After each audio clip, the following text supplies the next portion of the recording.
Hello again, pandas. So today I'm going to be making you a little tutorial about how to get to Nearpod and how to use it. So uh, us teachers are going to be assigning Nearpod activities, and the way that we're going to be doing that is we will send out a code on Class Dojo. Let me start by getting you to the website. So first things first.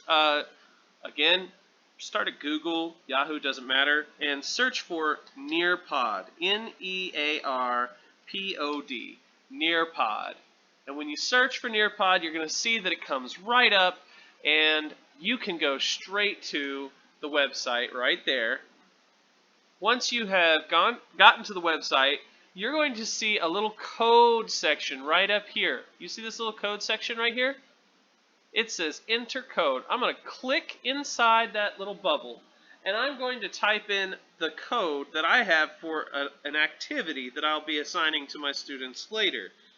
Their code may be different, so don't copy this code. It's not necessarily going to be the same code, but your teacher will send you out a code, and it's always going to be 5 letters. Okay, 5 letters, and you're going to type those in. It's not case sensitive, so you don't have to worry about that. And click that arrow. Okay, see what's going to happen next is it's going to ask you to type in your name. Please, parents, make sure that your students type in their full name. We do not want a nickname. We don't want part of their name. We want their full name. So for my purposes, I'm going to type in my name, Jeffrey Stevens. And I don't need other. There is no other needed. Now, if there are multiple teachers using the same code, you might type in your teacher's name.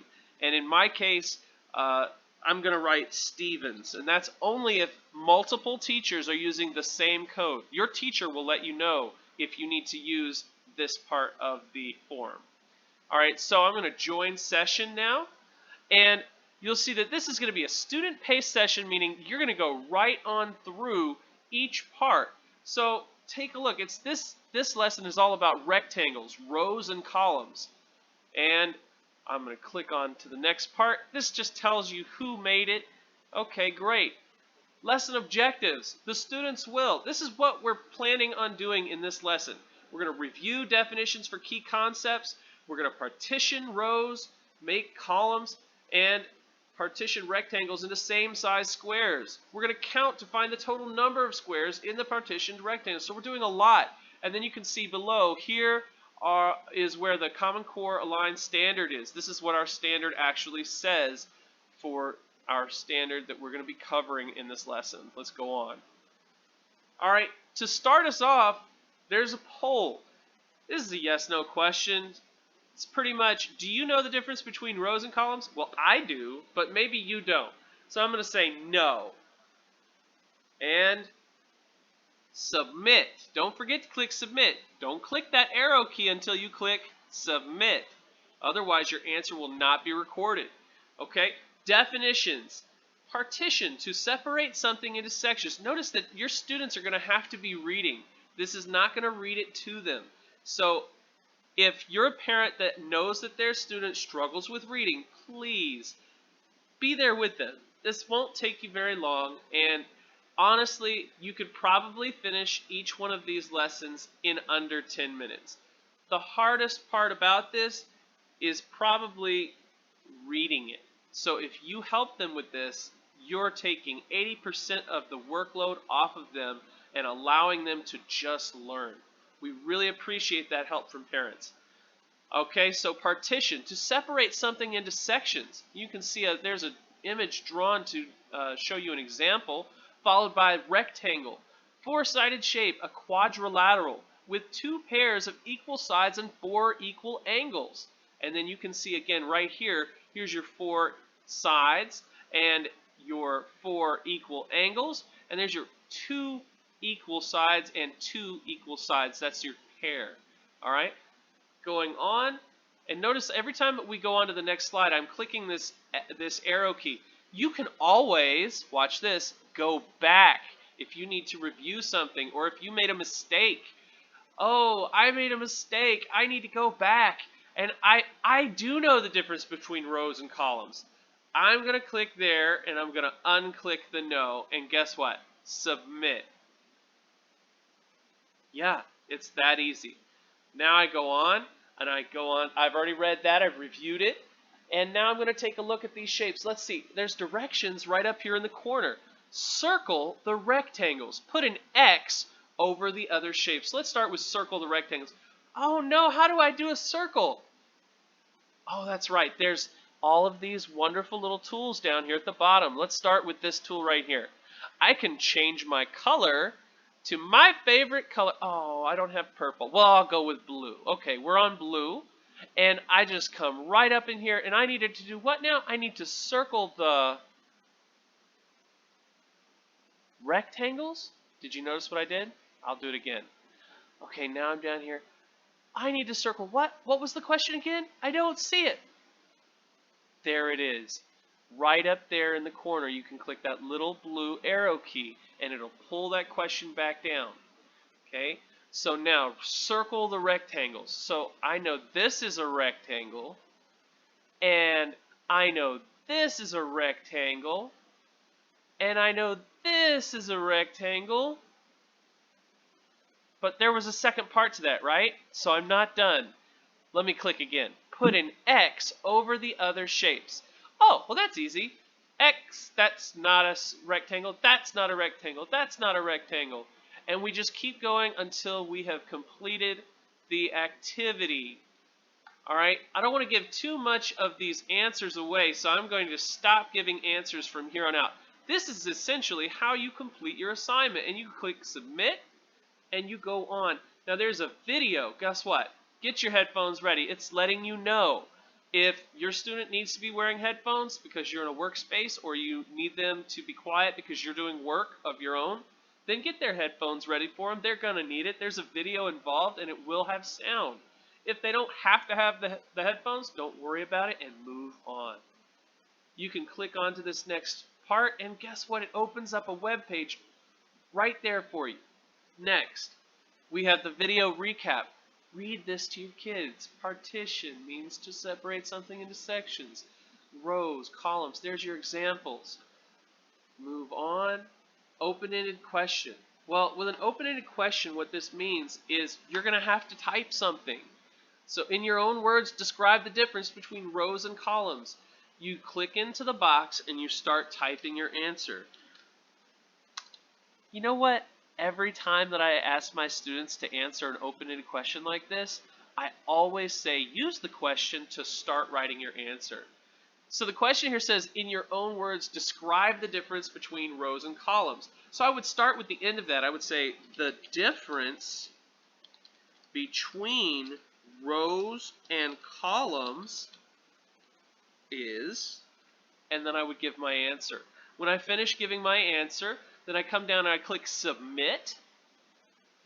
And oh, there's another activity for me to do. This says partition this rectangle into 3 rows and 4 columns. And guess what? There's your tool down here. Again, what happens if the question goes away? There's that drop down caret, okay? So you can pull it back down. Let me go on. When you finish partitioning, and we know what partition means is to cut something up, to break it into parts. Well, let's just say that's the answer. If it asks me to partition it into 2 columns and then 2 rows, then this would be my answer. That is not the question. So did I get it correct? I did not. All right.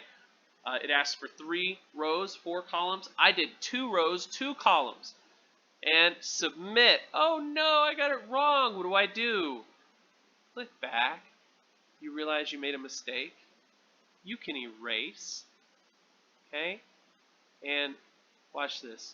Look at that. I can erase everything, and I can go back and I can write the correct answer. All right? Then again, you would click submit, and you would go on, and then you have your quiz. Guys, this is not hard. It's very easy. How many squares are in this partitioned rectangle? What rectangle, you say? What rectangle? Why, this rectangle.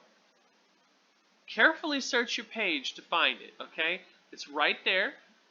If you click on it, you can make it big and easy to see.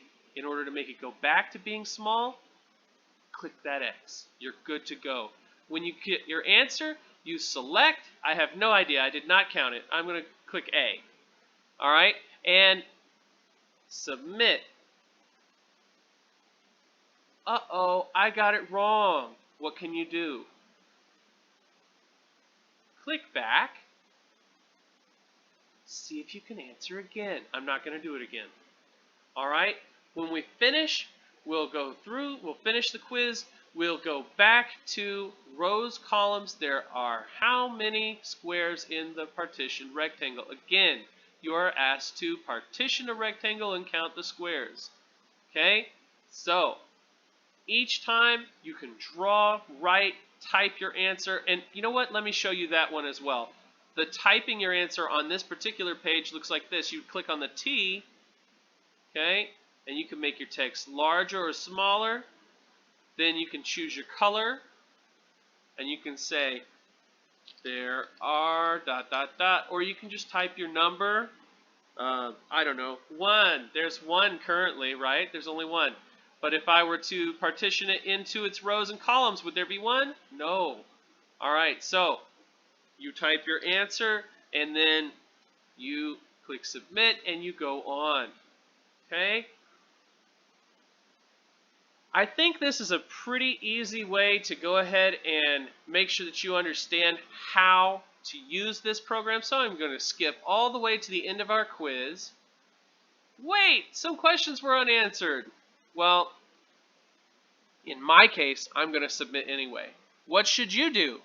Always go back and review those answers, and always go back and check to make sure that you got the correct answers. Always the best strategy. When you finish this part, you're either done or there will be another assignment at the end. This one right here, this particular assignment, there isn't anything else. It says thank you, goodbye, and so you can go ahead and you can close out of your window and you're done. Okay? So that's all there is to this. If you have any questions about Nearpod, give me or Miss Hall or Miss Lewis, whoever your teacher is, Miss Lee, anybody that is your teacher that you know that you can contact via email, the faculty page that I mentioned in the last tutorial, or Class Dojo, or text message. However it is that you are communicating with your teacher, if you have questions, give them a heads up. Ask that question. Screenshot if you can, because it's a lot of help for us to be able to know what is it that, or I'm sorry, what you are seeing, so that we can help you with it. All right. Thanks again, pandas. Have a great one. Be great on purpose.